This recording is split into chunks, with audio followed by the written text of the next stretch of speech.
Hello and welcome to Kohler Commentary. Today I'm joined by Jeanie Chang, who is a licensed marriage and family therapist, founder of Your Change Provider, where she spearheaded her cultural confidence program, an international best-selling author and accomplished global speaker on topics such as burnout, resilience, mindfulness, stress, and mental health conditions.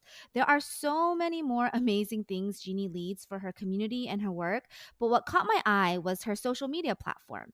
In 2021, Jeanie launched her own YouTube channel, Noona's Noonchi, where she does deep dives into Korean dramas from a mental health perspective, creating such a unique and powerful community. For her own self care, Jeanie loves watching Korean dramas and kayaking with her husband of 24 years. She also relishes any time she can to spend with her four kids, ages 15 to 21. Oh my goodness. Jeannie's life is incredible, and I only touched the surface of her journey. So I'm so excited to have her on the podcast today to learn more about her path and how it led her here today, and what wisdom she has ready to drop on the mic. So without further ado, welcome, Jeanie.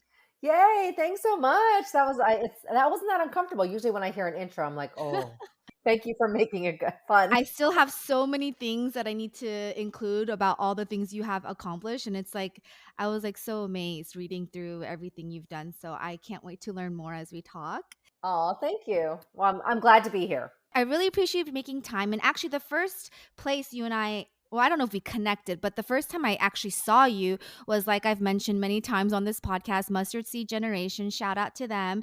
And Jeannie was actually a speaker for one of our webinar series. And she was speaking, I think you were for the teen. Were you for the teen one? I think I was talking about Korean American Family. families Yes, and yes, yeah. yes. Hmm. Yeah. And so I was like, oh, I really liked your session there. And then later, as I would scroll through Instagram, I saw Noona's Noonchi there. And I was like, oh my gosh, I've seen her face. And then that immediate connection made me really excited. And then learning more about that unique perspective that you've kind of created through this community was really cool. And I had never seen that before, but it made so much sense. And so that's Oh. obviously like a big part of why I wanted you to come on here. But before we get into that, I wanted to give you this time to just introduce yourself. Who is Jeanie Chang as a young girl and how you kind of got to your journey where you are today? Okay, so let's go way back. No, I'm kidding. So as a second generation Korean American, and I put that in there because I speak so much about identity with my clients and even speak on it with workshops. So it's important to indicate that. Now, people would think, let's talk about second generation. They hear that, they assume I'm born in the US or, because this is where I live. But I was actually born in Seoul. Okay. But I say second generation because I came when I was a baby. So pretty much, my entire life raised here in the US. So second generation Korean American. And think about it, the typical thing that we're hyphenated, right? Korean American. So there's bicultural identity. So I struggled a lot growing up with the meaning of the Korean part of it. In fact, at one point, I'll just tell you, growing up, I was like, why can't I start with the American Korean? Why are we called Korean Americans? And I'm joking about that, but it makes sense to me now, which is Yeah. why I have Noona's Noonchi. But growing up, and I grew in a very white suburban town, wonderful place to live. But when you're the lone Asian, or when Right. you stand out and everybody has blonde hair, blue eyes, and they're tall, like 6 feet, you're like 5 feet petite, and you're like, yeah, I stand out like a sore thumb. Now, no one made me necessarily feel bad, but now that I think back, there were just things that they would minor microaggressions. I would say, first of all, there's no such thing as minor, but just microaggressions. They would say that they don't mean to be mean, but they'd say it because they really did see me as foreign, or right. Oh, you're living here. Oh my gosh, what's this like? So growing up was a little tough in essence, and that's why it led me to do what I'm doing today. But fast Yeah. forward a little bit, I was going to be a journalist. I was like, I'm going to be the number one Asian American anchor. Told my parents that. So even though technically they wanted think about the typical careers. Oh, and my father happens to be, or a retired doctor now, but he was a doctor. So he's like, okay, so no med school, no law school. I was like, no, but I'm going to be a journalist and I'm going to be on television and be the number one. They were like, they supported that actually. And so, yeah, I went all the way. I even started as a journalist, but at the ripe old age of 24, and I joke about that. I was struggling from something that is now that we know the term as burnout. But Mm. back, and this is me dating myself, in the 90s, there was no term for that. It wasn't, and think about it, as also growing up Asian American, mental health was barely talked about for me. And so when you're growing up in the 80s and 90s, and then when I was in the 90s working, I struggled because I was like, why am I not feeling good? I love what I do technically, But outside of work, I felt lost. So I did something, what I think is very progressive, which tells you a little bit why I'm doing what I'm doing. I Yeah. decided to leave the career. I Yeah. would say I did something unconventional. That's probably the word. And I remembered having to tell my parents. Now, they were not upset. They were a little like, well, what are you going to do? And I went, oh, I got to look good. As an Asian, got to look good. So I said, I'm going to business school. Now, I'm going to tell you guys now, it was not part of my plan to ever go to business school. And I'll tell you, I suffered through business school because I disliked it. I chose to go because I wanted to look good. And at the time, I was like, I'm not going to med school. That's going to take me forever. I'm not going to go to law school, definitely, right? And I was thinking all this stuff. What's practical? What business school is?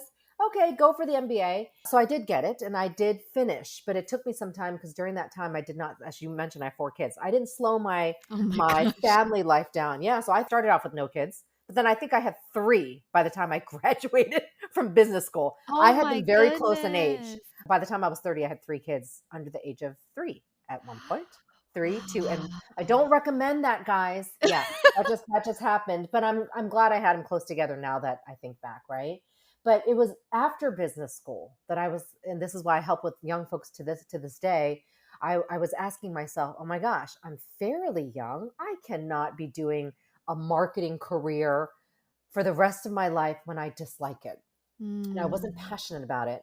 And I remember thinking I was good at journalism. That's what I did, but I left it in burnout. And we can expand on that. And then going to business school and then marketing. 4 Oh young my kids, goodness. 6.5 and under. I went, I want to do something that means something, you know? Yeah. So I took about 3 or 4 years to think about it.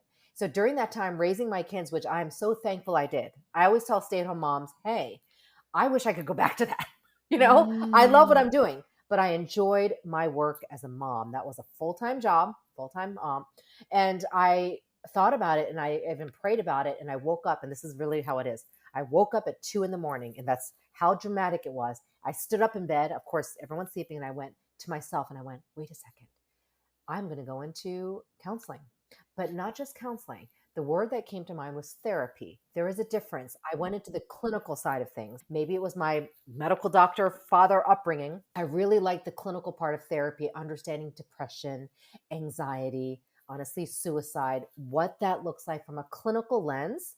So, and I Yeah. wanted to treat it like that. So that's what came to mind. 2 in the morning, you are going to become a marriage and family therapist. I kid you not. That's what happened because I prayed about it, right? Yeah. Oh my Yeah. god. How old were you at was it at Okay. But at this time I was, gosh, 33, Wow, 34. okay. Yeah. Planning for the So, next career yeah. change. So technically I share Wow. with people, I am in my third career, third and Mhm. final. Blessed though, because here's why when I went into graduate school, and this time graduate school, because it's my second time going around, it was much more of a wonderful experience because I'm doing what I wanted to do. And Yeah. I was eating everything up in class. So maybe I was like that teacher's pet. No, I'm kidding. But by then I was a little bit older, because I was working with 20-year-olds or 23-year-olds, and I was 33, right? A little bit older. So I had that motherhood experience. So a lot of folks saw me as the therapist counselor in school. So I enjoyed Mhm. practicing on my fellow student friends. But because by then I was a mom, married for some time, having some life experience and career experience, it really helped me be a more empathetic, compassionate therapist. And so when I Mhm. launched my career, I started in primary care. And I thought it was funny going, hey, it's interesting. I'm working with doctors because I grew up with a family of doctors, not just my dad, a family of doctors. Oh my It goodness. really helped me because I understood their lens. Yeah. And they're not always empathetic, just saying. Yeah. And so here comes the therapist, Asian American therapist, Mhm. which I think brought a different angle because I think the clientele or patients that I started getting slowly became Asian American or people of color. And so we'll talk about that. And then fast forward now, I have my own private practice in the state of North Carolina, but it's a global practice because, as you shared, I'm not just a clinician.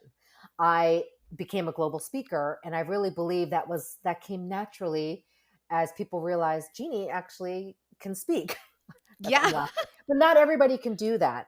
But Mhm. that stems from my journalism career and talent, I guess, because I started there. And then going to business school, I understand corporate America, or I understand corporations and businesses because I have that language and some experience behind me. So that's what I'm doing today. So I would say it's a very multidisciplinary practice. And then we'll stop there because I'll tell you a little bit about Noona's Noonchi. But that's my Yes. career path. and in mental health and how I came to do what I'm doing. I think that's so encouraging just to know that that wasn't even what you wanted to start off with. And Oh gosh, no. even greater respect that this is what you decided to do after 4 kids. Like, Yeah. I'm expecting number 2 and I'm already like, how do I juggle this? But then, like, it's like, when I read 4 kids, that was like, "Oh my gosh, that was the most amazing accomplishment of all the accomplishments I was reading about Oh, you." And the fact that you then transitioned after that is such an encouraging testament to, I think, so many moms or so many people who are looking to transition later, right? And so I'm so yes. glad you have that piece to share. But yes, and then after all of this, right, you start your practice or you start your work within mental health, and years later, but you go into Noona's Noonchi too, so you can kind of share all of that. I will, I will. And Nuna's Noonchi came at the height of the pandemic. So let's talk Yeah. about the pandemic. In 2020, March 2020, I was even thankful that I was doing what I was doing because that solidified, I guess, my passion and purpose. Meaning when the Mm, pandemic happened, no one wants the pandemic to happen. Of course, I didn't want that to happen, but when it happened, when I had launched my private practice 3 years prior, I was ready to help with the API community or the Asian community and Asian families, not just globally, but locally, but everywhere. And then organizations that reached out to me saying, we need to talk about mental health because we're in a state of crisis. That's when I went, oh my goodness, I'm so thankful that I built this in time for the pandemic. yeah. It just happened. But Nuna's Noonchi came about. It was brewing, let me tell you. Starting in like 2017. Oh, yeah, that's when I launched my practice. Right around that, I was like, you know what? I got to use some Korean dramas because they are, first of all, the reason why people know my passion on this is because they help me with Mm, my mental health. So if it started from me, of course, it can grow into a passion because I already know how it helps. And it was helping me understand my identity. And early on, even before I became a therapist, I loved K dramas, right? Who doesn't? Sorry. If you don't, then you'll start watching them through me. But 2017 and 2018 is when I started bringing them into my work by mistake. Just naturally when I was working with families and Asian students, I went, you know what? Here's an example. And I literally went, anybody watch Korean dramas? Of course, mm, most of the class raised their hand or family members would go, yeah. I was like, oh, they just lit up right now. They look very interested. I just caught their attention because it became not just therapy, if that makes sense. It became a yeah. little bit different. So I went, let's talk about, and of course, the first couple ones I talked about was Apply 1988 Mm, and Boys Over Flowers, believe it or not, just because everyone had watched those. But that's how Nuna's Nushi came about because I knew that I was onto something. As we were in the pandemic, people were grappling for some escapism and just something fun, but also me using K dramas. I don't just talk about it for fun. I'm saying, hey, remember that scene between this mom and son, and the mom's bawling, but you don't see the mom bawling till 3 scenes later. Only the viewers see it. I would bring this stuff up, and you have like adolescent and even young adults and college students and parents going, yes, what do you mean by that? And then I would just point things out, right, from a mental health lens that perhaps they missed or they didn't see. And that's when it became Nuna's Nunchi. But with the college students at the time I was working with, they were like, oh, you need to put all this on a YouTube. And I was like, so I have college students, my college kids in my household. I'm not a YouTuber. You know what I mean? I was like, I'm a mom. I mean, I remember joking about it. They're like, no, Jeanie, they were like, this is good content. You just got to save it on YouTube. So I heeded their advice and I went, you know what? Let me listen to them because I had so much stuff. And so I did mm, create that YouTube at the height of the pandemic and I launched it in 2021. And Nuna's Nunchi, people ask me, how'd you get the name? And yeah. I bring that up. Yeah, well, first of all, I will talk about Nunchi, but I love Nunchi as a Hmm. Korean American. Not a lot of people say that because they're like, oh, Nunchi, yeah, growing. No, but I grew up knowing that I had some Nunchi and it Yeah. worked for me. It helped me understand people and even my parents and even myself. So that had to be in there. Plus, Yeah. I'm looking at it from a critical lens when I'm watching these K dramas going, okay, let me Nunchi into that, Yeah. right? Well, even when you started, you nunchied the reactions of your listeners. I was like, it just makes Exactly. sense. It makes Yeah. sense, right? And then Nuna, of course, it just honestly became more of a play on words. Yeah. Yeah. What goes well is Nunchi. I am a Nuna, as in anybody can be a Nuna if you're, Yeah. an older sister, quote unquote. I'll tell you really what it came about. It made sense with Nuna's Nunchi. It sounded Hmm. good. Yep. But honestly, growing up, because I grew up with a sister, a younger sister, I was an unni, which is Hmm. older sister in Korean, to a younger girl. I wanted to be a Nuna. Like I was telling my parents, why didn't you have a boy? Like, they're like, so I could be a Nuna. My mom was like, no, we're done with two, right? So I always did kind of innately want to have the Nuna word, and no one called me that. So I was like, fine, I like it. Now I'm Noona's Noonchi. And now Yeah. anybody can call me that.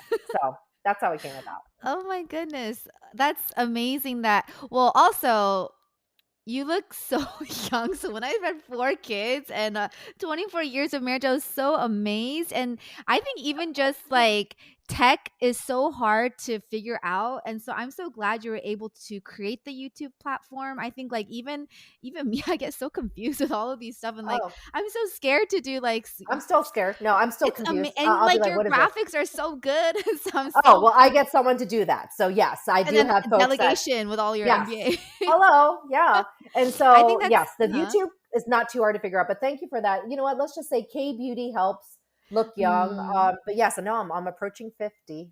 That's Mm, amazing. yeah. So we went over what the meaning of Nuna's Nunchi is, and I'm curious, like as you started the beginning stages, what were those roadblocks or mental barriers, even as you approached a new field within mental health? Because it is very unique, but that could also mean there's not much out there besides like you are kind of the pioneer of creating a lot of this work. What was Mm. that like for you? And then also just seeing the response to all of this. Oh, such a good question. Yes, let's not deny that being, first of all, being Asian American in a field of psychology Yeah. is, I want to say, is less unusual now or less uncommon now, but still uncommon, because even now I still have to work with expert psychologists that are all white and they stare at me, and then, you know how you said, yes, it's a blessing to look younger, but Mm. sometimes it doesn't come in handy. Yeah, you're Yeah. right, you're When I right. have like 65, 70-year-old people looking at me and I'm like, all right, maybe I should say my age so Yeah. they take me seriously. But those were some of the roadblocks, just being an Asian American in this field. Then there are a lot of terms in the psychology field that don't relate to people of color or Asian Americans, and I had to kind of bring that in. And a lot of us had to bring that in as API clinicians. So for the first time, we're bringing in things like, well, racism, but even say things like that, or saying second gen, first generation.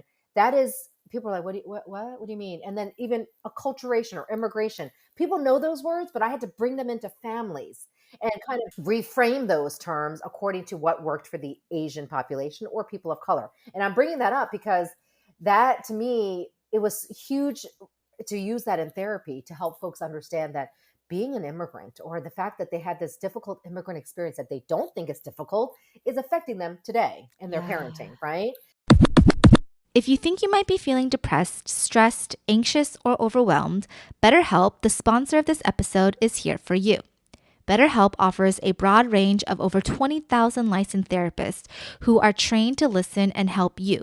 Plus, you can get 10% off your first month with my code, betterhelp.com/Kohler.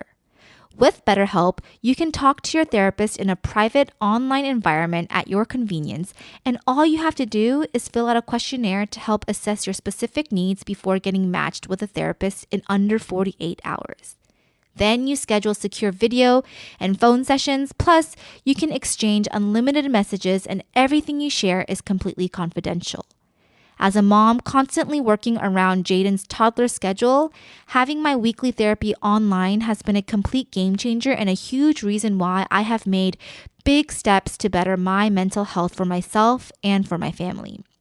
You can also request a new therapist anytime at no additional charge. Join the 2 million plus people who have taken charge of their mental health with an experienced BetterHelp therapist.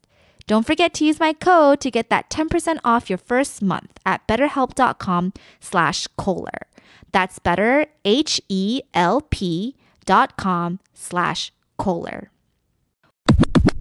So that was kind of, and I wouldn't say roadblocks, but just things I had to navigate that no one else did in the beginning. And then another thing was, honestly, we're talking mental health stigma, mental illness, which are two different things. So you just say that word and you see the Asian population go, what? Right? And that's, to this day, still there, much better. And we're kind of moving in the right direction. But no, I would sit there talking, and yes, I would have to get used to that silence and that wall. And even though some Asians would come to me for therapy, and then I'd be like, so why are you here? Because I would sense they don't want to hear anything. They would actually get riled up when I talked about depression, or I said you have some anxious symptoms. They're like, what? I'm not anxious. And I went, so then I asked questions like, so what brings you to therapy? Why are you here? They're like, oh, I was made to come here. Or someone just said that this would help me. And I go, well, that I need you to just be a little bit more open-minded. So I remember early on, I'd have to say things like, for me to help you, because that's what I want to do to make you feel better. Then I would say I would reframe words instead of saying anxious. Sometimes I'd be like, it just seems like you're a little worried, So those are the words I've kind of gotten really, it's like code switching. I've gotten really good at doing that Right. to work with this population. But stigma is probably the biggest thing. And honestly, lack of psychoeducation, which is just Yeah. my field. A lot of us as I want to say, as brilliant as folks that I would work with in the professional setting, they would still know very little about mental health and assume it was this thing that was like abstract, that they would, go, oh, that's not for me. And I'd be like, well, do you get stressed? They're like, yes, I'm a busy executive. Of course I get stressed. I go, well, then that's mental health. You know what I mean? They're like, Yes. what? I go, yes, you're not, there's nothing wrong with you to say this word. So I had to do a lot of that education even now. So even, what if you wrote, because it wasn't blocking me, but what's a good word for it? It'd be like speed bumps. Yeah, yeah, yeah, You yeah. have to That's what. slow down and go, okay, yeah. I'd be like, let me not go too fast because it's going to hurt my car kind of thing, or hurt my brain. So that would be a lot of what I had to navigate to. And even now, I'm so used to getting that angst that I would feel from people saying, Jeanie, we need you to speak on mental health. And then I would go there and kind of prep them saying, this is what I'm talking about. They're like, oh, that's mental health. And I'd be like, yes.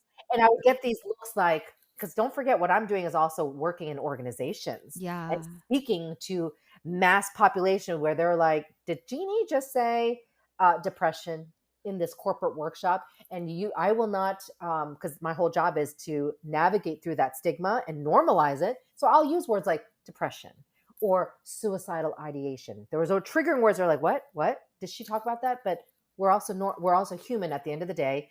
We experience those symptoms. Not everybody will have suicidal ideation, obviously, right? Or Yeah. even depression, but still I'll bring that up in a workplace because it affects people in the workplace. And so things like that, just I'm much better now with these looks that people would give me, this stone cold look that you get from Asian Yeah. Americans, but also even executives that are not non-Asian, they'd Yeah. be like, who's this little girl? Because before, when I was in person a lot, Right. I'm 5 feet tall now. I will wear heels, right? So Mhm. 5'3", 5'4", but still they were like, yeah, who's this little girl talking about? And I have a very direct voice, as you can hear. So I'm saying things like, let's talk about stigma. And they're like, did this girl just talk about stigma? We don't have stigma. That's another thing. There's a lot of denial going, no, no, no, Yeah. we're open. And I'm like, I don't think you are, And so I'll have to get very bold to say things like that. How do you like talk with such confidence and like kind of what you shared at the beginning stages of your career with burnout? So I think that early experience definitely helped prep you for, because you do a Mhm. lot of stuff. You're involved in a lot of, and just amazing. And then you go to these places where there might be faces without the reaction that maybe someone would want initially, right? So like Mhm. whether it's burnout or imposter syndrome or things like that, like Mhm. how do you speak so confidently, which is part of I think the skill that you have, but then also end it feeling that same like assurance even if you didn't Sure. receive it in the crowd. Yeah. First of all, I struggle with imposter syndrome myself. We all do. We're human. Yeah. So I make that clear. I try to be authentic. So as Jeanie Chang, as mom of four and wife and everything, that's who I am at the end of the day, right? Mhm. That's a big part of me. I also want to bring out some of that authenticity of what I experienced growing up, because I think that's important for people to connect with you. I don't want to be seen as this super expert that people are like, oh, what she says is too far fetched for me. Does that make sense? I have to Yeah. relate it to Right. me to relate to them. So that's super important to seem relatable. So I make sure I share personal stories, but also stories of folks that I work with, keeping things confidential, but saying things like, for example, this is what looks like that's happening in the workplace. And I have gotten good, maybe because I started my career as a journalist. Journalism, Mm. it's not easy. And so you have to have some thick skin. Yeah. I have developed that thick skin, but each time I have to kind of do my own mindfulness techniques going, okay, they just kind of gave me a very degrading stare or Mm. condescending look or the skepticism, like, the wrinkle of the brow going, what is she talking about? And I will see all of that even as I'm talking and I'm trying to be animated. But I do think I do have a natural gift. My voice is pretty loud. So I can project it and that can come across very confident even though inside I am quivering. So that is the journalism skill that I've had, where I have this voice, broadcasting voice, but meanwhile, people won't know that inside and my knees are buckling and they're like, I know they can't see that, but I can feel it going, okay, obviously I got this really cold, hard stare. And people will ask questions going, I've gotten some bold questions of like, so, okay, so what you're saying is everything's about mental health. I go, well, I'm not saying everything, but mental health is intertwined in all our experiences. And then I have to kind of defend what I'm saying and not sound defensive, right? So Right. again, I use my voice to do that. But that is a skill that I really will say that's why I probably became a journalist. Yeah. And yes, I do know about burnout. I use all my own personal experiences to delve into my work to come across also as well as an expert, but like I said, relatable. I got to know what I'm talking about. And so that also comes from a personal lens going, Jeanie Chang does know what you're talking about because I experienced it even at 24. Yeah. And that's why I think when I say that I was unconventional to leave the career, I chose to follow my mental health. That is at the end of the day when I tell people, why did I leave a really good career? This is not to brag. I was doing well. Yeah. Just got promoted. People wanted what I was doing as an entertainment reporter. I was doing pretty good at a young age. But I decided I'm going to choose my well being. It doesn't make sense to be this unhappy. I Yeah. can't live like this. Yeah. And that's the choice I make. And that is why I'm doing what I'm doing. Oh, yeah, that is so unconventional to one, make career changes and then listen, and the career changes being aligned to mental health reasons as that pushing factor. Mm-hmm. Right now, like a question I do have is, since you are second gen, as you identify, but you did come at a very young age. So your parents were very fresh off of like Korean culture. Mm-hmm. Like it's not like they lived here a little first and then started their family. Like it sounds like they were very supportive as you talked about career changes, but what did that look like growing up for you, especially in a predominantly white suburban area? They were supportive because I think by then I was a married woman when I was like, I'm okay, maybe almost married. So they kind of gave me that adulthood. But deep down, obviously, I went right into going, oh, I'm going to business school because I sensed the pressure from them. Right, right, right. So the pressure, and I don't know if you know that I wrote a memoir last year. And you talked about Hmm, being, hmm. yeah. And I literally wanted to write it for the Asian American adolescents, like teens that I was working with and college students, because I saw their same issues that they were struggling with in 2020 that I struggled with in 1990 without giving, and I did. And I was sitting there going, oh my gosh, you guys are having the same issues. I Yeah. wonder if it helped for me to be writing my book. Now, the book that I wrote, and I'll talk about this, is I did not want it to be a memoir. The publisher, who is a wonderful woman, South Asian woman, was like, Jeanie, this is a memoir. Just let's label it that way because you are very honest in the book and you're talking about your own experiences. You're not talking about being a therapist. You're talking about what it looked like for you and how now you use it to help people. I was like, you're right. The reason why I'm saying that is I didn't grow up probably a very typical Asian household. I didn't grow up expressing feelings, right? Hmm. In fact, I didn't even know what they were, which is why when I was writing the book, I delved into my 14-year-old self. That is why at one point I had a breaking point as a teenager. We're human beings meant to express. And when you're a teenager, especially when all these things are happening, right? Hormones, puberty, you're also beginning to realize what it looks like in this world. I couldn't express that at all to my family. I want to make it clear, of course, loving parents, right? Yeah. And I knew that, how you're loved, but it wasn't expressed Yeah. because that's the Asian way. And even now, as a Korean American parent, struggle because I grew up with that behavior of like, oh, we don't say I love you, we just show you, but you need to say it. So I work on that because I did heard it once or twice in my life to my parents. People are like, that's terrible. I go, no, that's part of the Asian culture. But I knew I was loved more than that, obviously. So growing up that way, the rigidness and the strictness of studies, it was all about academics. I happened to grow up in a house that, and it's very typical too, but still a very educated household. I will say I'm very blessed. My father and mother, my father's a doctor, right? Hmm. So he graduated from Seoul National, which Hmm. is like, Yes. and then my mom, Iwa, super good Hmm. school. They were very educated when they came here. And then my dad started his residency. So I have that. And then I had the extended family, which I will share, not get into, super educated. So we had the standard in our family that's like, yeah, you don't go below a PhD or MD. And, and when you're growing up with that, knowing that you have brilliant cousins, and I will give kudos to my cousins. I grew up with some brilliant cousins, but growing up, you resent them. Right. You're like, oh, yeah, here goes my brilliant older cousin that they all talk about. So I was resentful going, yeah, I'm an average Joe compared to her. But growing up, I Mm. realized now when I look back, I'm not average.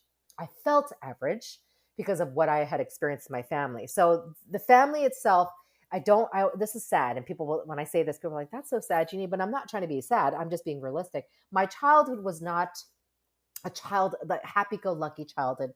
That is why I emphasize, even with my kids, I want them to enjoy childhood. You're a Yeah. child, for goodness sake. By the time you graduate from college, real life happens. So that's going to happen soon enough. But I remember feeling, even as like a 7 or 8 year old, a lot of angst, a lot of stress because of the Mm. pressure of my family and the pressure of the academics. And I was not allowed to go to a lot of parties and sleepovers, you know? Yeah. And I think a lot of folks relate to that. And it wasn't until my senior year when my parents were like, all right, fine, you can go to your prom. But I think I had to beg, where my younger sister had a very different, I will say.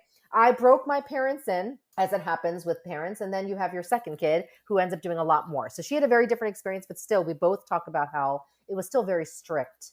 And the funny thing is, I use that now. I'm Right. very proud of who I am. However, everything has to be balanced. And the Korean and American values, they should be blended. My parents, of course, that's all they knew, the Korean values. So it was so much more emphasized that, of course, a child is going to resent that Koreanness. I was like, oh, okay, so you're going to be all Korean? That's why I don't like being Korean. And so Mm. a lot of my childhood was spent resenting the Korean part of my culture or my identity. Hmm. Man, that's so good. Yeah, shout out to my sister too, who broke my parents probably for me. For Yes, we me. break the older kids. Shout out, guys. Okay, Yeah. you're the guinea pigs. That's awesome to hear, and I'm glad like there were those steps where they were supportive the best that they could be as they were probably facing their own ways of breaking the trauma or the cycles that they experienced as well and starting in a Yes. new country.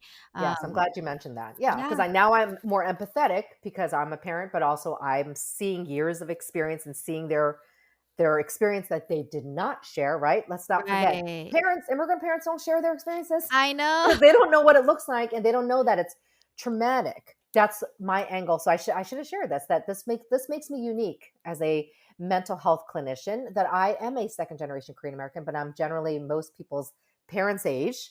But I can empathize with the younger folks because that was me and Yeah. their experience. But I do empathize with their parents because I'm a parent.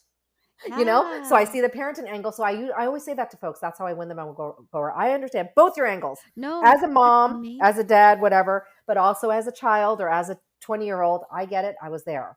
So then they're like, oh, I see. Okay. So Jeannie does get us. And that does help me connect. Yeah, that's Yeah. such a unique angle you have. That can, like, grab a lot of the older generations as Oh, well, so yeah. that's really cool thinking about the power you have there to connect in that way. Wow. Thank you. Okay.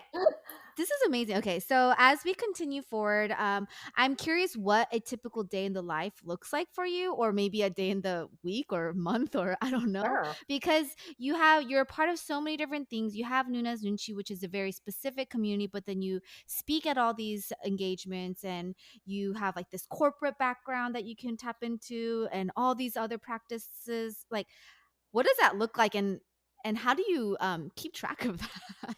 Yeah, it's. I will say I'm starting to expand, which is always good. So I will have to get some more like somebody at least to help me with scheduling. But yeah, I would say a day in the life is I do wear so many hats at this point that it's difficult to keep track of everything. But Mm. one of the things I think I'm gifted at is I'm a chameleon, so I could switch back and forth to being the social media influencer of Noona's Noonchi, which is fun, but also can be demanding, right? If you as you grow a social media account or space, you have more followers, that there's a demand, right, for content. Right. So there's that. But my day job of being a licensed therapist, my private practice, and corporate speaking, that technically takes priority. I'll always prioritize that because obviously Nunes Nunchi is the social media part. However, I'll say that I have learned to reframe that after my Korea trip, which I got to talk about, where I realized Nunes Nunchi is invaluable, that I'm starting to incorporate it into my corporate speaking, because Korean dramas, K dramas, have become a global phenomenon. They have. Squid Game really helped with that, but even before Yeah. that, it was growing. A lot of people in the pandemic started watching K dramas on Netflix, right? After Squid Game, it's now mainstream that I'll say a K drama quote, or I'll show a clip in a keynote or a presentation. That's really cool. And it has really taken off. So now I'm starting to combine Noona's Noonchi a little bit more. But generally speaking, my corporate speaking and clinical clients take precedence because that is my work, and obviously I get paid for that. Yeah. So I got to prioritize that, and that's important. So I would say constantly, yes, no, between a given day, I wear many hats, from Jeanie, corporate speaker, Jeanie, licensed therapist, Yeah. Jeanie Nuna's Nunchi, and then mom. The mom and wife, and I bring this up because that's very important for me to point out, is always that ever present Right. part of my identity where I will weave in and out of momhood, right? And wifehood. And that's important. And so when people say, oh, you're like this superstar career person, I go, yes, I can definitely manage a career now. My kids are a little older, right? But at the end of the day, what stresses me out the most is my own kids, my own family, because that's personal, right? So I can take care of all these clients that have trauma in their life. But at the end of the day, and this is not to sound callous, that is a job. Right. My corporate speaking is a job. As passionate as I am about it, I have learned to separate it, but your family is your family. Mm-hmm. And that's the core of the work. Why is that important though? I'm sharing it's because that is when I speak in corporate America saying, hey, at the end of the day, you're a mom or you're an aunt or wife or daughter, that will affect your work. So don't try to be so much of like, oh, this, let me separate my personal life with professional life. How do you learn to balance both into the workplace to not separate your identity, which actually causes some angst? And so the day in the life is busy. I will say I start my job, but here I always try to, you got to do my self-care, right? I love watching K-dramas. So my night usually ends, the evening ends with the K-drama. But that's how I end my day. And I bring that up because that's real to me. But again, I have a balance. I cannot binge watch. Not in one Mm. day. I have binge watched before. Oh, trust me, I have binge watched, but I can't do more than one episode a night for the sake of my work. So I've learned to balance that. But yeah, the day gets busy. Usually starts with my walking my dog. So we do have a dog.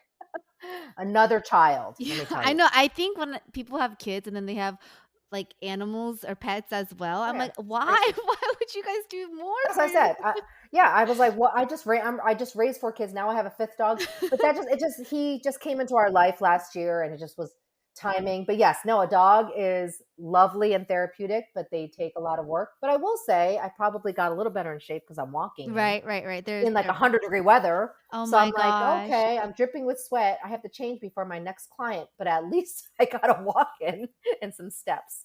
I feel like even as I was listening, so you're an Enneagram 3, which is the achiever, which is very clear and evident through all the amazing It's things, funny. Yeah. but also like that skill to shapeshift and go into like different areas, I think is definitely something that's helping you as you do all these different things and then compartmentalize to what's truly important within the family And first. I think that, yes, and I think that stemmed from early on. I will have some therapist students that I mentor and stuff that will say, how do you separate that when you hear a very traumatic story that's horrible, right? There's some stories I hear horrible, and then go back to your home life. And I go, I think that was a gift I was given early on, that I'll hear something, then be able to move to the next client. Here's something more tragic, but be able to end the day being present in my family. That doesn't mean I'm always like the most present mom, Right. but because of my personal life is enhanced, I make sure that I do fun things with my kids that helps distract a little bit of that stewing of those stories, you Yeah. know? And yeah, and then Noonchi, to be a chameleon, I'm going to just point this out. The Noonchi helps me. Yeah. And it's not, you don't have to be Korean to understand Noonchi, right? But Noonchi innately in our culture that's so hard to describe helps me do my job as well, where I can keenly go, they just said they're fine. Oh, I'm fine, Jeanie.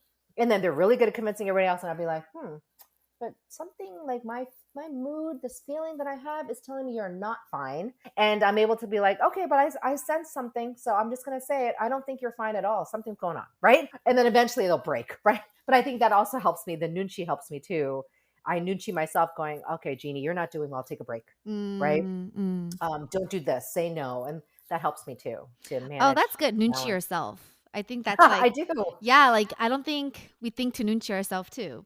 Oh, Yeah, yeah. yeah. So that's a good It's reminder. an example would be somebody, I go, I'm feeling a certain way. Why? Mhm. Let me nudge that and go, oh, this person made me uncomfortable. Maybe I don't work with this person. I'm just giving an example. I'll be like, I don't want, okay, something's telling me this isn't going well and this is not making me feel good, so I'm not going to do it. So Yeah. that, but again, I'm closer to 50, so it's like by now you're like whatever. And I tell this to folks, when you're younger, you do care a little bit more. So I keep that in mind because I do work with all populations from adolescents, like 16 to like 70, Mm-mm. And so that has helped me be a chameleon to those generations. And that's important. I know you'd mentioned, I think it's so cool, like things like Squid Game or other global Netflix series and Korean dramas are helping bridge even your work together. So I know that's a part of Noona's Noonchi, but is there a hope you kind of envision for what will happen with Noona's Noonchi as it becomes bigger and you're reaching not just Koreans or Asian Americans, but you're reaching such a big group on the virtual community as well as Yes. in person, I'm sure. Yes, thank you. I do have a hope for Nuna's Nunchi. What I'm hoping is what is happening, which is I'm seeing and hearing or reading because they Yeah. DM me from the stories that people share with me naturally because I'm Nuna's Nunchi and a therapist that K dramas have changed their life for the better. Now, it's not always going to happen, right? You're going to get some K dramas for like Squid Game. No offense, love Squid Game, it's entertaining, but it's a little disturbing. Yeah. So I would tell people when I watch Squid Game, I would also make sure I was watching Hometown Cha Cha Cha at the same time because I'd be Mhm. like, okay, I need a little bit of a reprieve. But I want to turn it into, I don't know, I'm already using it, but using it as a clinical tool, but really make it credible. So I'm going to Yeah. keep making it go mainstream. In fact, I'll just be honest, I used to separate Nuna's Nunchi with my corporate persona. I would never even mention Nuna's Nunchi or even K dramas. But something along the way, something it's because of Squid Game and just it becoming global and K-pop and K culture being so in the mainstream, I am starting to go, you know what, guys? There's a great K drama I recommend. And they're like looking at me like, and some of them don't even watch them. They're like, K drama? I go, you've seen them on Netflix, Squid Game. Everyone knows Squid Game. They're like, oh, that. I go, yeah, I'm not saying watch Squid Game. I go, watch this one. It's okay to not be okay, or something like that. Right. And I'll give an example more and more on a corporate talk as like, a homework or something fun. And I think I'm separating that persona more. So the hope is that it Mhm. becomes more mainstream, that I can use it anywhere and everywhere and not just let it be about social media. Because that's also me. I'm Nuna's Nunchi, and I don't want to separate that too much. But I did that for a little bit, but now I'm not. And then I want to kind of compile all that data, which I'm doing, to show, hey guys, because of my work and what I'm seeing through using K dramas as a tool, it is helping people. Mm. And not have that look of people going, "You're telling me to watch a K drama?" Trust me, people are like, they're like, I go, "Hey, don't binge watch it. I want you to do your job." But yeah, I'm telling you to watch a K drama. It'll help you. And yes, I would say 80% of the time they'll come back to me. The other 20% is just, I would say unspecified. But the 80% of folks are like, "Oh my gosh, you got me hooked on this. I blame you." I go, "Now I get it." I'm like, "Now you get it," because they're lovely stories in there. Yeah. Well, you Hmm. mentioned even, like, making sure you don't binge, and I don't watch Hmm. a drama until it's now bingeable, like and then you're, like, up all night, and then it affects you the next day, and then you're just emotional wreck from whatever emotions it like, what are some of those boundaries that you share to people as they're like, "Oh my gosh, Korean drama's mental health, like, I wanna put it together," but then with the caveat of, like, these in moderation or other things like Yes. that?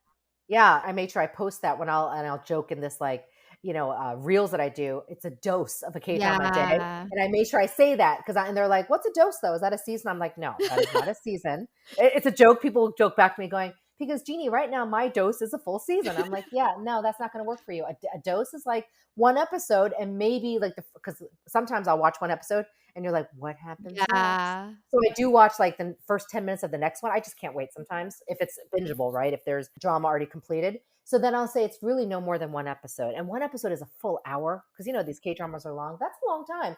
Now that's my recommendation, but I can't force you. But that's me saying that. The other thing that I've been really good about saying is it is a drama. So at the end of the day, a Korean drama is dramatic, so it's meant for entertainment purposes. So the things that you see, like chaebol, whatever, Yeah.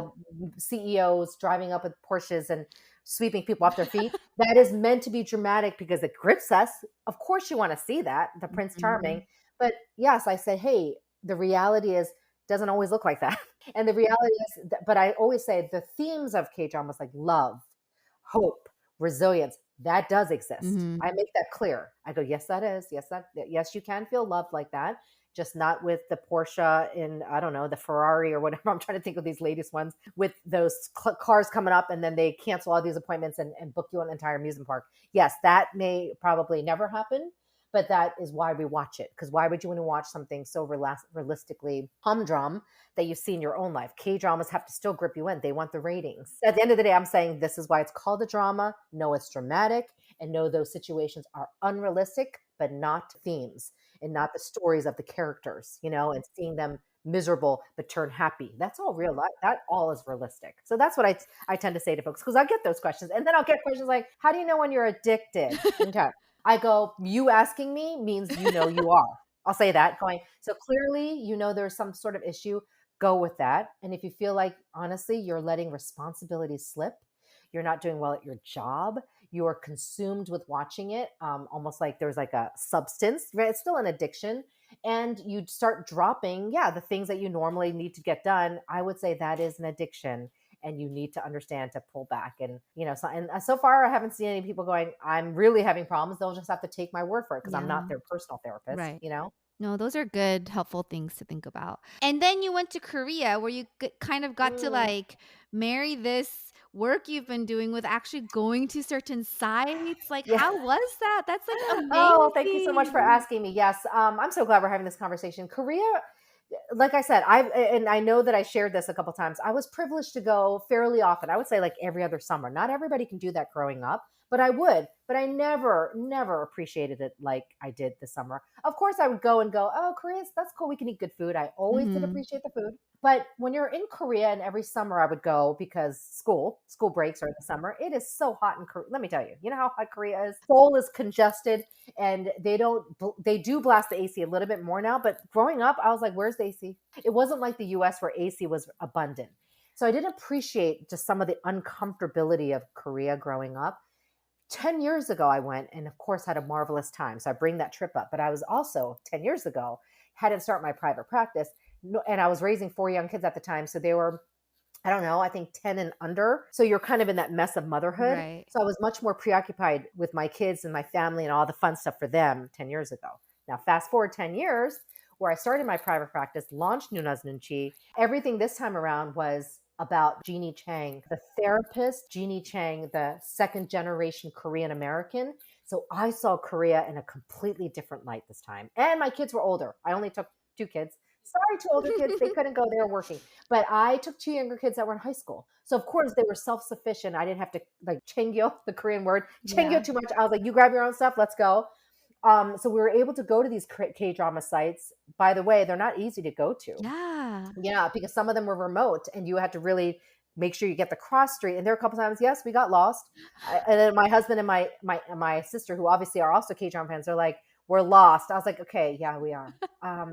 Let's figure this out. So it took some effort to go to them, but it really meant a lot to see some of my favorite K drama sites like Hometown Cha Cha and Yeah. Goblin, because I have felt such an affinity. And so did all my followers. They're like, oh my gosh, you saw that. You see a K drama, you get attached. So that was important for my mental health. At the end of the day, I'm going to tie this trip back to my own well being.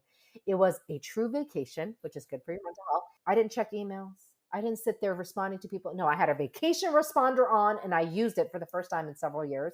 But I also got to delve deep into my culture that was always there, but I just never fully engrossed myself in it. And this time I did. And so that was a blessing. And Mm. then I will say this because you're going to see it on my Noona Zunchi. I'm sharing all about it because it's good for me. At the end of the day, people are like, I know they love it because they're like, oh, you went Yeah. to I this. love it. But I'm sharing it for me because I'm remembering this fondness and bonding with my family, going, hey, kids, here's Namsan Tower. And then even my son will go, oh, yeah, boys over flowers. I'm like, yes, that You was a trained critical them scene. well. I did train them well, but that's iconic to them too. So it was a lot of Oh, fun. I love how it like because when I saw it, I'm like, oh wow, she's able to like combine her work with it, but it really isn't work because it's your passion too.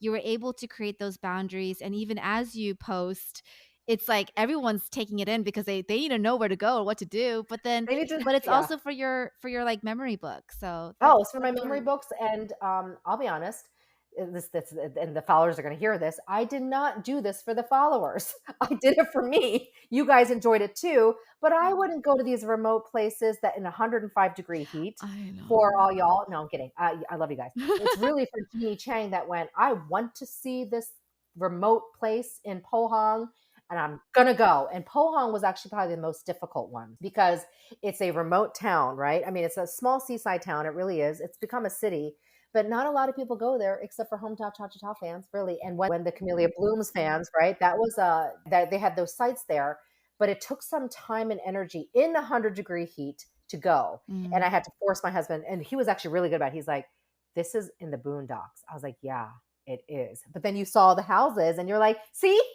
we see Hong Banjan's house. This is Mhm. amazing, but it was hard. It was not easy to get to, and I knew that I really wanted to for me. And I love that your husband is also a K-drama fan, so they can you guys can do it together and get all like giggly about it together. So that's really cute Oh, to like hear. I has one fact about my yes, I will say that is a blessing I could share with my husband to the point that he's rewatching right now. I'm just saying this. I know it's gonna even he's still watching it now. He's watching The Inheritors, Heirs, rewatching it on his own. I'm like, you're watching Imino and Kim Woo Bin and Park Shin crying Old school, over high yeah. school stuff. But he's like, yeah, no, it's comforting. And I'm like, you know what? That's proving my thing about mental health then. With his own work being stressful, he's like, I'm just putting on, I don't even know what is in Korean, but he's watching The Inheritors again, and I think it's funny. I think that's really interesting, just like a takeaway. So my husband is half Korean, but he's not interested in dramas and things like that. But growing up, Korean dramas was a family thing for me, right? We rent it with the VHS and it's kind of like all together and you do all these things. It's like a very big emotional part within collectiveness as well. Yes. So when it was just me and him, I was like, oh, I don't want to watch it by myself. But then I took a break for a few years.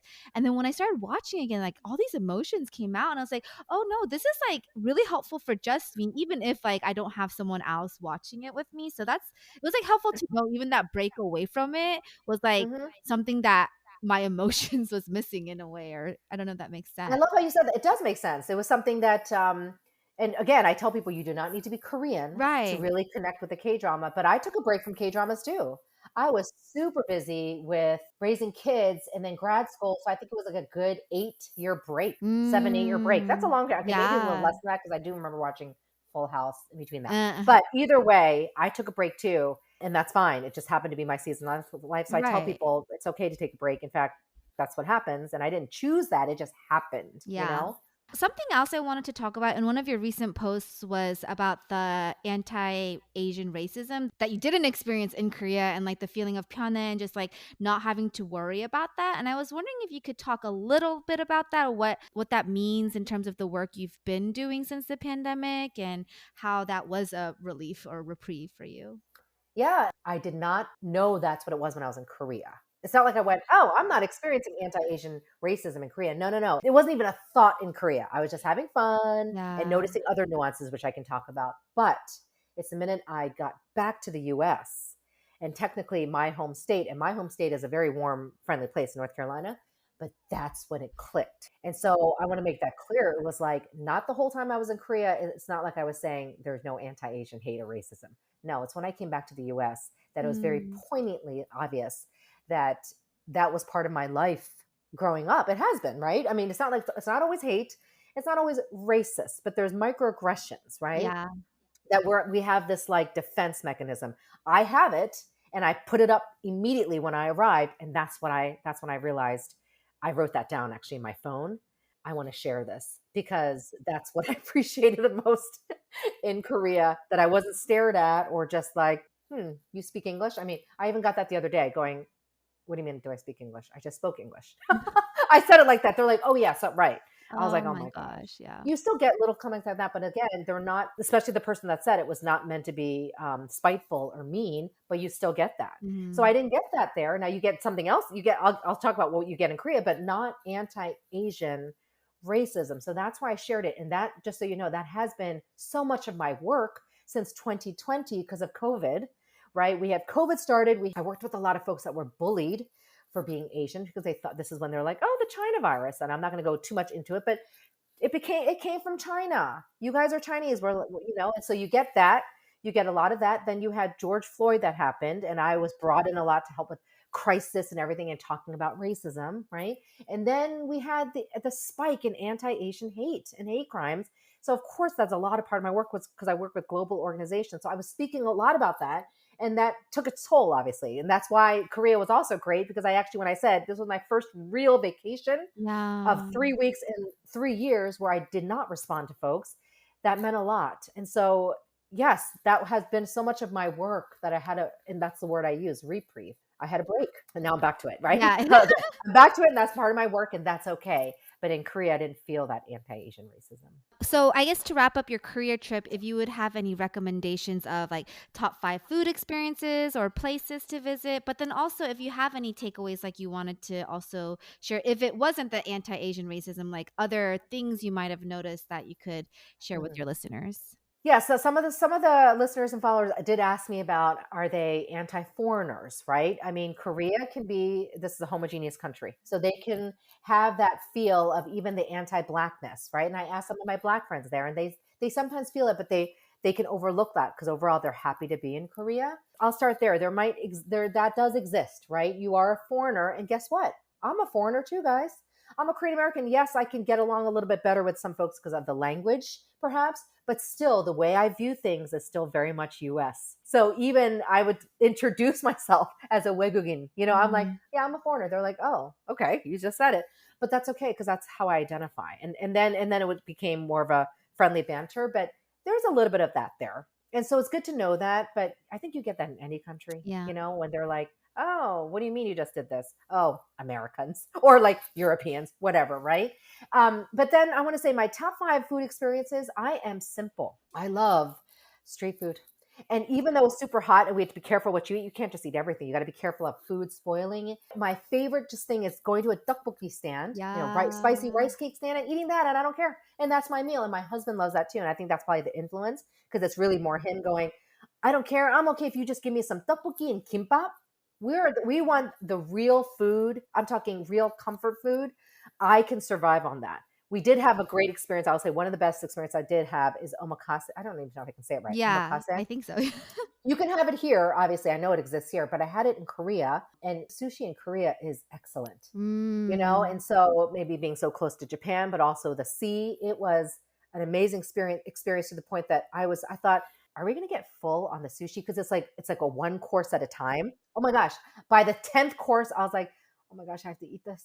Okay. It's so good. It's just like you're so full with delicacies of at one point I think it was like, I don't know, it was like yellowtail, whatever it was I was eating. I was like, I'm going to force myself to eat it because it's first off really good. And they make it in front of you, Oh, fresh, your own sushi. Like they personally make it. Here you go. Then they gave it to my husband, their own sushi. So that was a great experience. And I think sushi in Korea is hands down something you need to do. But I'm very simple that way. And then other food experiences of is the seafood that we had in the remote when we went on this multi-city yeah. tour.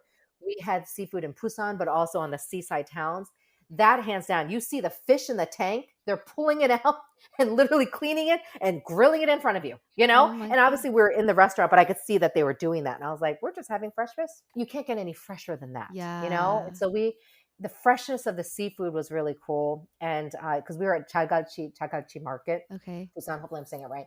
And it's a massive seafood market. It's very famous. And I posted it in a reel, and that was the freshest seafood. And I'm not like a huge like seafood Me person. I too, love but I'm lots of getting it, stuff but my mouth is oh yeah. watering. Oh yeah. You're smelling the fried fish, but fried stuff in Korea is different. It's I'm gonna be a little biased. It's a little healthier, Yeah. you know? I'm sorry. Cleaner or Like something. Like it's yeah, something. It's not like basted in oil and everything. It's like you get it because they have to fry it because it's the way the fish is. But then you get tongue, which is like, meon tongue, seafood tongue, mhm. which is that stew or soup that they put in this fresh crab and seafood. So I don't normally eat that so rich in fish here, but there I was like craving it, going, give it to me, because I know you just got it from the sea and you're making that. So those experiences were great. But at the end of the day, I'm going to say this. I don't need elaborate Korean food. I'm all about the dives in Korea that we knew were good. Famous kalguksu that we had looked like a dive. I mean, it wasn't like elaborate, but it was Michelin star kalguksu. This is noodles. Oh, We yeah. went to in Myeongdong, right by our hotel. That was so good. I'm salivating thinking about that because homemade noodles and the broth. I'm just good with it being the home cooked meals Yes. that you're literally getting at a restaurant, but it's like home cooked. So I miss that. I miss the kimbap. I would walk across the street and just get this kimbap that people might have in LA, but you don't just walk across the street in LA. You can in Seoul, but in Seoul it was like, let me tell you, 3,000원, 3,500원. So let me translate that. 3,500 won in US dollars is like 275. $2.75 for a roll of kimbap that you see them doing right in front of Yeah. you. Okay. And you're like, oh, salivating, and you get it instantly. So I'll end on that note. The other thing about the food, the efficiency of Korea. Yes. I mean, particularly in Seoul, right? Because I'm sitting there going, if it's over like 5 minutes late, we're like, why is it taking 5 minutes? This sounds so obnoxious. You're so used to things coming so quickly that if food takes even longer than that, you're like, why? Why are they taking so long? And I'm laughing about that. But the efficiency of service, now you don't get necessarily customer service. I'm going to be real. They focus on efficiency, fast, quick. It is excellent. That no wonder you get a little impatient if it goes over 5 minutes, because you pay through a kiosk. Boom. You don't have to talk to anybody, and then the food comes right out and you're like, thanks. So you save a lot of time in that Yeah. sense, and that's a great experience of Korea, I think, because I'm impatient. No, I also think when you're hungry, you want your food. Yeah. So in Korea, we'll give it to you like that. Mm. I also haven't been to Korea in 10 years, so I like really hope I can go soon as well, and I'm really excited. So thank I you hope for you can too. sharing your Korea Let me know when experience. you go. We'll go together. Yeah, I saw you said who wants to go 2023. I was like, I'm me. saying, yes, we're going to talk about that. Yep, and I'm serious. Yes. Okay. This has been such an amazing experience to talk to you. I did want to bring it back to your primary identity as a mom and as a wife, and wondering, like, growing up with that pressure, how are you able to parent from with the breaking of the cycles type of thing, but also still instilling values that are important to you, but also, I guess, like parenting tips? I don't know how to. Yeah, parenting tips. And as a team, I guess, like with your husband, I think that's Mhm. such a, I think for new parents, it's like, how do we still love our spouse well? But like we've seen, like, at least me, I've seen my parents like love us so well. Like we were first. And I think I really love that. But right, like that's like that sacrifice thing that I appreciate, but I also don't want to make that my priority in the sense that like marriage has to come first too. So I'm going to give you the Yes. floor. I'll just start with that. At the end of the day, family is founded first. Two people basically make a family. That's the term in family systems as a family therapist. So it's really technically, man and wife or spouse or partner. That is the core of the family. And when you have kids, the core has to stay strong. And you're right. In this particularly Korean families, traditional Korean families, it is about the kids. But somewhere along the way, even the kids know that's not healthy. Hmm. When they're like, oh, mom just does all this for me, or amma or appa, they don't even talk to each other, but wow, it's all about us. That won't survive. I mean, yes, they do. They end up living that way, but they're not happy. I'm just going to say that. So my focus as even as a family therapist is always on that parental unit, especially if you have kids, or the spousal unit when you don't have kids. That's the core. And then it stems out from there. So at the end of the day, I'll say to folks, I know you're a busy parent. Yes, I'm a busy parent of 4. And at some points when we're raising the young kids, it wasn't easy. Yeah, there's a lot more arguments because you're fatigued. You're like, I'm so sleep deprived, right? Which, young parents are. I have a little bit more sleep now, though the dog sometimes gets me. But Right. anyway, that's a different thing. But when the kids get older, it's a different kind of stress. It's not so much physical stress, it's more mental. Like I'm Mm-hmm. sitting there going, worrying, making sure my kids don't necessarily get in trouble in college. They do well by themselves. We're not there every day. Or a daughter who's adulting, became literally graduated from college, was on her own. I worry about safety and just making sure she's making career decisions. That's a mental stress. So you never really get over that stress. I think I get that. Even until they get married and all that, and then they have kids, you're always going to worry about them.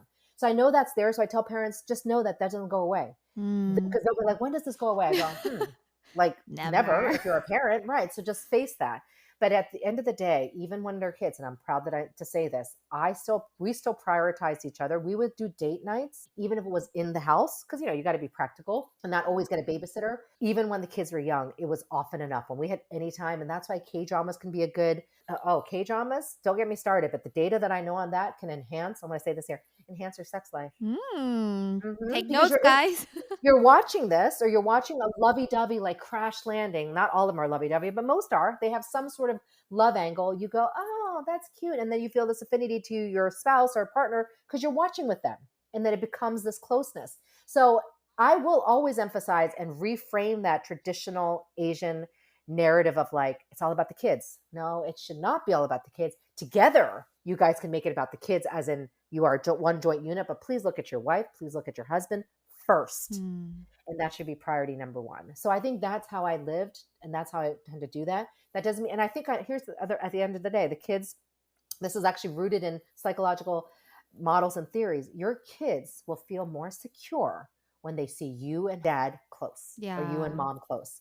They need that security. I know some people go, really? They're going to be okay that we go on date nights? I go, they might complain going, mommy and daddy, where are you going? Yeah. Which I've heard. And then you just simply say, oh, we're going on a date. We're going to have fun. You guys will have fun too with the babysitter and all that stuff. They will sense that happiness and go, oh, so that's what's supposed to, yeah, okay, I get that. They are our parents. Trust me, your kids need to see the parents happy, comfortable. And I sense even my adult kids now, they're all grown. I mean, they're older, that when we get in a little argument, I sense a little tension from them. They're like, oh, what are they arguing about? Even if it's about them, they're like uncomfortable. So kids need that security. Yeah. And that's super important for a family. Now, not all families are blessed with having one unit. I understand that. And working as a therapist, I know that there are divorces and blended families. But at the end of the day, even with divorce, you try to work it out as best as you can to protect your ex-spouse and not go, yeah, your dad sucks. Does that make sense? Yeah. I go, I know they might have done some sucky things, but at the end of the day, to say that to your kids when it's their own father or mother is very harmful for the kid. And don't you want your kids to grow up to have loving relationships and a loving, long-term commitment, whether it's marriage or whatever? That is so important that you model that early on. That's the core. And I think I've said this before, but me doing Noona's Noonchi, me doing my work, even as a corporate speaker, I'm rooted in my family, even my upbringing, as sometimes stressful as it was. That's part of me. I bring all of that into my speaking, into my roles.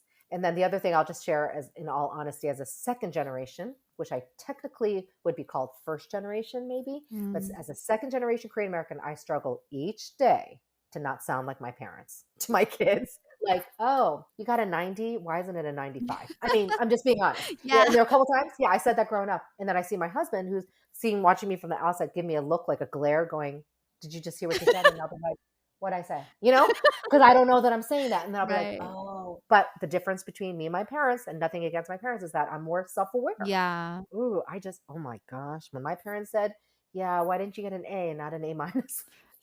How many of us can relate to that, right? Yeah. Oh yeah. And if you brought home a B, forget that. No, I'm kidding. Now I'm just like, okay, I get that. Calculus is hard. Or I'll be like, yeah, are you stressed? Now I actually even say things like, you seem stressed to your own kid. I encourage parents to use those words where mental health is not stigmatized in your own home, that you can say things like, yeah, I heard that this happened in your school, because, bad things happen in schools, like suicides or fights or shootings. Bring it up. It will, hands down, it's helping your kids to bring it up, of something that they're exposed to. We got to bring up the reality of life. And so I'll bring those things up, and I'll even say point blank, going, you look stressed, you look upset. And they're like, no, I'm not. I'm like, yes, you are. Like, I'm like arguing with them, going, you know what though? I'm not going to be like my parents and be like, I'm going to ignore that. No, I'm going to bring it up to talk about things. And then you want your kids to feel like they can talk to you. They might tell you things that you do not want to hear. Trust me, it happens all the time. For me, I'm like, did I just hear that? And I'll kind of have to bite my tongue on certain things, but I do want them to share with me at the end of the day. Yeah. Your kids need you, no matter how old they are, to have that. So that's one of the struggles I have right now. I can't go to my parents always, because we still have that immigrant distance where I'm like, hey, mom, dad, let me tell you about how stressed I am. It's just not the same with them, but I can change the cycle with my kids. I love that. And so on. I also love that you self-identified yourself as a second generation, even if the technicalities, or I think that's really important, how you were able to have that self-awareness and then continue to declare on yourself what you believe. So that's really cool. Thank you. A great takeaway. Yeah. Okay, this is a question I ask all of my guests, but if you were a fruit, what would you choose to best describe you? That is a tough one, right? Because first of all, I love all types of fruit, but I'm going to go with the Korean grape. Podo. Oh, Like, that dark purplish blue. And obviously it's seasonal, but let me explain why. First of all, Korean grape tastes so uniquely different than the American grape. I think it's actually, like, in fact, when I taste the podo, Korean flavor in Korea, like the popsicles, it's a Korean flavor grape. It's so yummy. Yeah. And it's so different. And so I thought of that because I feel like I'm unique. I want to say I'm unique. I want to be uniquely flavored. And it's seasonal, which means it doesn't mean I'm seasonal. But I mean, when it comes out, you're so excited. You're like, Yeah. there's the purple grape in that season. I forget what season it is. I just know when I see it at H Mart or something, I'm like, oh, I gotta go Get get it. excited. Yeah. Yeah, you're excited. And then here's the thing. It has some layers. You got to peel the skin. You don't eat the skin.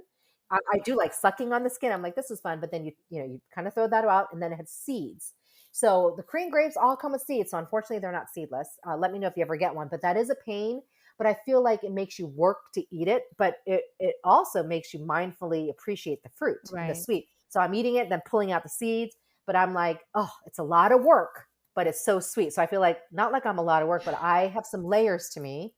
So it's not like you just go, Jeanie is always what you see. I'm definitely outgoing. I'm an ENFJ, right? And that achieverness. So you might see that, but I want to say that I have some layers to get to the real Yeah. sweet layer that you gotta like. Everybody has that, and so that's me for the purple grape. For the Korean podol, hey, give me some time to get to that sweetness. You have to you have to spit out some seeds, go into it, but that's okay because it's worth it. I love that And that's how I describe one. myself. Yeah. I love that. Oh, now I'm craving the Korean pot. Oh my goodness. I know, right? Yeah. Where is it? I don't like it. I Yeah, think I need it's to in the see what spring. season it is Yeah, I too. think it's spring. Okay, well, I have 5 questions Korean drama based. Korean drama crush. Do you have one? Oh, yeah. So let's go with the male actors. I love Seo Ji-sub, who I got to see in Korea live in person because I went to a VIP movie Oh premiere. my So I saw him in goodness, person. Yeah, what? and he's exactly how he looks. Basically, the K-drama stars I saw, Kim Tae-ri, Kim Woo-bin, and Seo Ji-sub, look exactly like they do Wow, on the Korean dramas. Let's just say lucky. that. Very good looking. So Seo Ji-sub is one of them. But if I had another one that I really like, I tend to have a flavor of the month.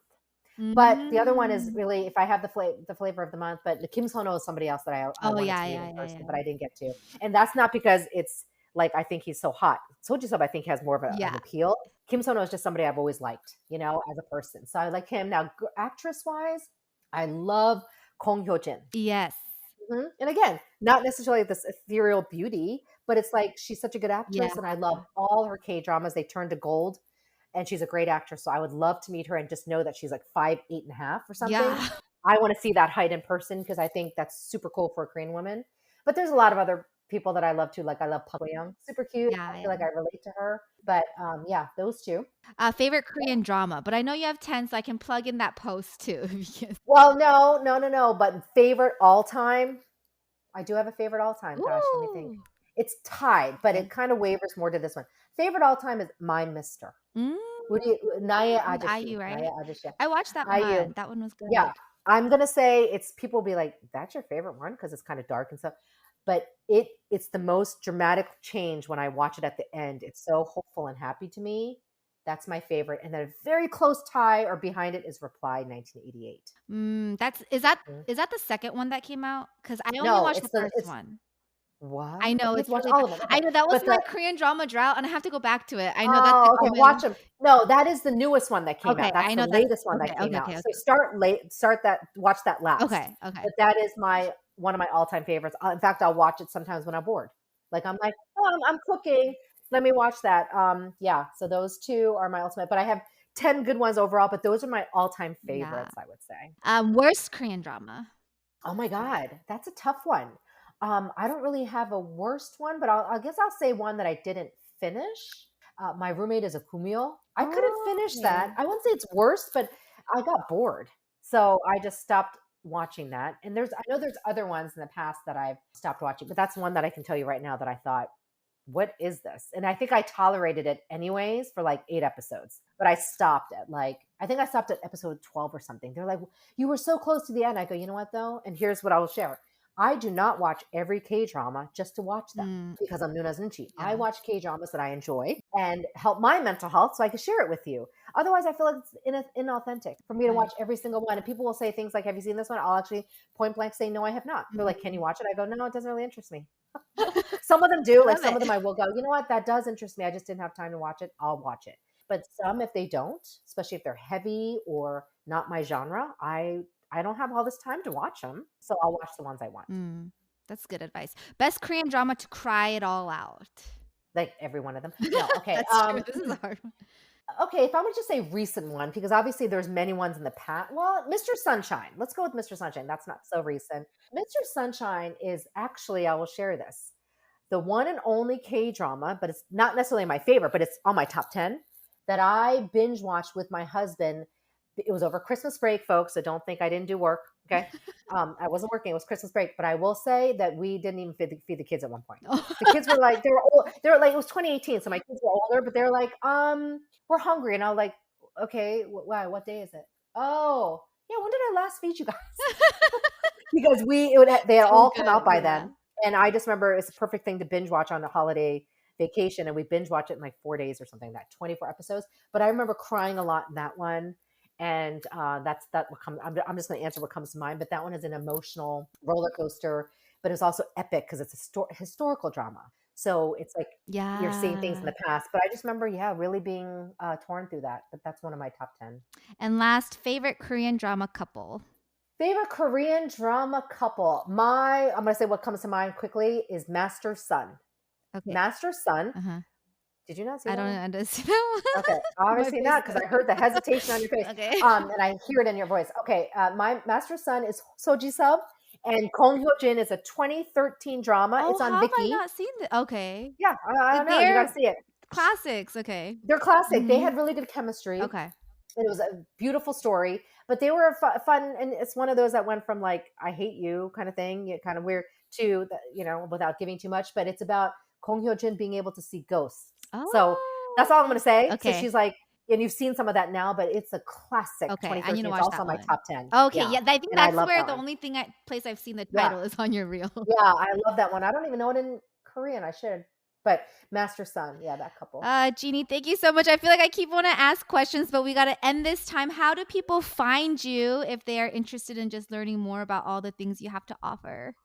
Oh, thank you. Well, I guess first go-to would be my social media or my Instagram, Noona's Noonchi, but I'm on Noona's Noonchi on all socials. I do have a Jeanie. I do have a Your Change Provider, which is when you introduce me, that's my clinical practice. Also on Instagram, you can find me on LinkedIn, but yeah, pretty much social media, I'm there and I'm pretty active. I really appreciate this time, and I thank you so much for just all the work that you're doing. And I feel like you're, like you said, so unique Korean Podo. I'm so excited to see where Noona's Noonchi and everything else goes for you. Thanks so much for having me. Thank you. I hope you guys enjoyed another episode of Color Commentary.